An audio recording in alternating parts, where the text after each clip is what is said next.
Hello everyone, welcome to Edufy. आज हम लोग समांतर श्रेणी से रिलेटेड समांतर श्रेणी के n पदों के योगफल के टॉपिक पे बात करने वाले हैं। अब इसके लिए मान लेते हैं कि समांतर श्रेणी का प्रथम पद a, सर्वांतर d और अंतिम पद l है। तो मैं लिखूँगा माना समांतर श्रेणी का प्रथम पद a सर्वांतर d और अंतिम पद l है। तो श्रेणी क्या होगी? a comma a plus D a plus 2d। सब में d जुड़ रहा है, हर एक आने वाले पद में d जुड़ता जा रहा है और आगे की श्रेणी मुझे मिल रही है। ठीक है, ऐसे ही अंत में देखते हैं। तो अंत में तो अंतिम पद मैंने l माना है। ठीक है, तो अंतिम पद से तीसरा पद क्या होगा? l minus 2d। और दूसरा पद क्या होगा? अंत से दूसरा पद l माइनस d और अंतिम पद क्या होगा? l। ठीक है, ये एक समांतर श्रेणी हुई। कब? जब समांतर श्रेणी का प्रथम पद a था, सर्वांतर d था और अंतिम पद l था। ठीक है, तो ये एक समांतर श्रेणी प्राप्त होगी। अब ये एक समांतर श्रेणी है तो इसका योगफल मुझे ज्ञात करना है। तो लिखूँगा इस समांतर श्रेणी के n पदों का योग क्या होगा? वो लिखूँगा Sn बराबर पहला पद। अब सबको आपस में जोड़ देना है। ठीक है, a plus D a plus 2d plus dash dash dash plus l minus 2d plus l minus d और अंत में l। ठीक है, इस समांतर श्रेणी का अगर हमें योगफल ज्ञात करना है तो मैं सबको जोड़ दूंगा। अब ये मुझे इन सब का योगफल मिल गया है Sn। ठीक है, अगर मैं इस श्रेणी को विपरीत क्रम में जोड़ूं, मतलब अभी मैंने पहला पद लिया फिर दूसरा पद लिया, ये ऐसे जोड़ा, सभी को आपस में जोड़ा ही है। ठीक है ना, जितने भी पद इसमें आएंगे सबको एक लाइन से जोड़ दिया है। मतलब किधर से जोड़ा है? लेफ्ट से राइट की तरफ जोड़ते हुए मैंने लिखा है। अब मैं राइट से लेफ्ट की तरफ जोड़ते हुए लिखूँगा। ठीक है, तो विपरीत क्रम में अब जोड़ने पर तो लिखूँगा विपरीत क्रम में जोड़ने पर। तो विपरीत क्रम में जोड़ने पर क्या होगा? उतना ही तो होगा। मतलब मैं चाहे इधर से सबको जोड़ लूँ या चाहे इधर से सबको जोड़ लूँ, होगा वो Sn ही। ठीक है, तो अब Sn क्या हो जाएगा? Sn बराबर पहला पद क्या है? इधर से अंत से l, दूसरा पद l माइनस डी, तीसरा पद l minus 2d plus dash dash dash. अब ये जो पद लिखा हुआ a प्लस 2d, इसको मैं जोड़ूंगा इसी श्रेणी में। a plus 2d plus a plus D plus a। अब इसको मैं समीकरण 1 मान लूँगा और इसको मैं समीकरण 2 मान लूँ। अब मैं समीकरण 1 में समीकरण 2 को जोड़ूंगा तो क्या आएगा देखते हैं। तो लिखूँगा समीकरण 1 प्लस 2 1 प्लस 2। समीकरण 1 में 2 को जोड़ने पर तो Sn यहाँ पर है लेफ्ट में और Sn यहाँ पर है लेफ्ट में, ये दोनों जुड़कर 2Sn हो जाएंगे। मतलब Sn में क्या जोड़ना है? Sn को, और राइट वाले को राइट वाले में जोड़ना है।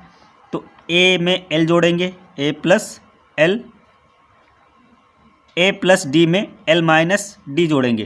तो a प्लस डी, ये प्लस में यहाँ d है और यहाँ पर माइनस में d है, प्लस माइनस कट जाएगा। ठीक है ना, मतलब एक प्लस में d है और एक माइनस में d है, तो प्लस वाला d माइनस वाले d को काट देगा तो क्या बचेगा? a plus l।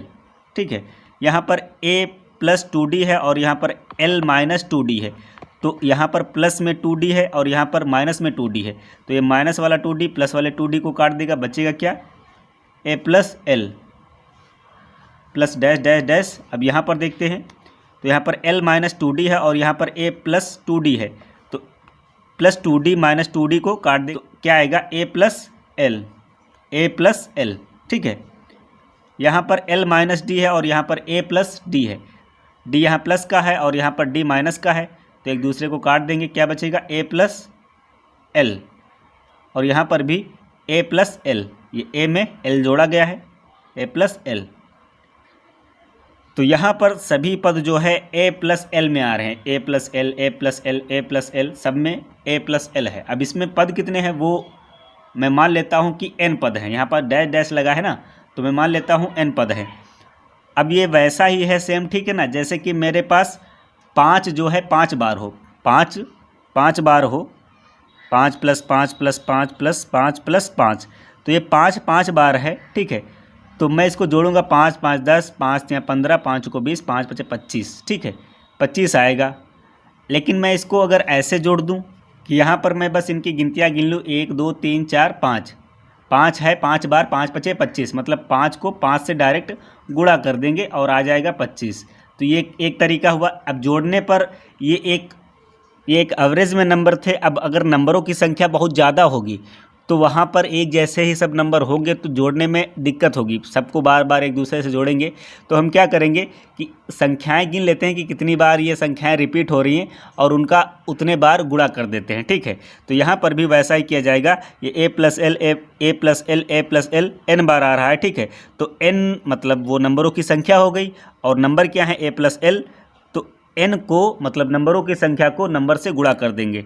तो क्या होगा n × a+l, ठीक है। ये हो गया, मतलब n बार आया है ये a+l, ठीक है। तो a+l से n का गुणा कर देंगे, पूरा जितना भी सम होगा, जितनी भी ये जोड़कर आ रही हैं वो एक बार में आ जाएंगे, ठीक है। और SN क्या हो जाएगा 2SN। अब ये 2 जो है SN के गुणे में है, इधर आएगा तो भाग में जाएगा, तो SN बराबर मुझे क्या मिलेगा n/2 a+l। ये हो गया समांतर श्रेणी के n पदों का योगफल। अब ये किस रूप में है, प्रथम पद और अंतिम पद और नंबरों की संख्या, मतलब वो कितने पद आ रहे हैं उसमें उनकी संख्या के रूप में है। अब जैसे कि मुझे सर्वांतर दिया हो तो हम कैसे ज्ञात करेंगे, ठीक है। तो उसके लिए यहाँ पर सूत्र है, जब कभी भी समांतर श्रेणी का प्रथम पद a हो, सर्वांतर d हो, ठीक है, और अंतिम पद l हो, तो अंतिम पद ज्ञात करने के लिए डायरेक्ट सूत्र है l = a+n-1 × d, ठीक है। तो यहाँ पर l की जगह पर a+n-1 × d रखेंगे, ठीक है। तो Sn क्या हो जाएगा, Sn = n/2 a plus l की जगह पर a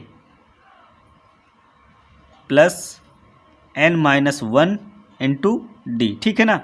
ये हो गया। l की जगह पर क्या आया, l की जगह पर आया a +n-1 × d। अब यहाँ पर ये a प्लस में है और ये भी प्लस में a है, ठीक है। तो दोनों जुड़ जाएंगे तो 2a हो जाएंगे। तो Sn बराबर क्या होगा, n/2 2a +n-1 × d। ये फाइनल रिजल्ट हो गया n पदों के योगफल वाला, ठीक है। समांतर श्रेणी जब दी हो और उनका योगफल पूछा जा रहा हो तो ये सूत्र लगाकर हम डायरेक्ट सवाल को हल कर सकते हैं, उनका योगफल निकाल सकते हैं। तो आई होप आप लोगों को वीडियो पसंद आया होगा। अगर वीडियो पसंद आया तो वीडियो को लाइक करें और चैनल को सब्सक्राइब करें। Thank you.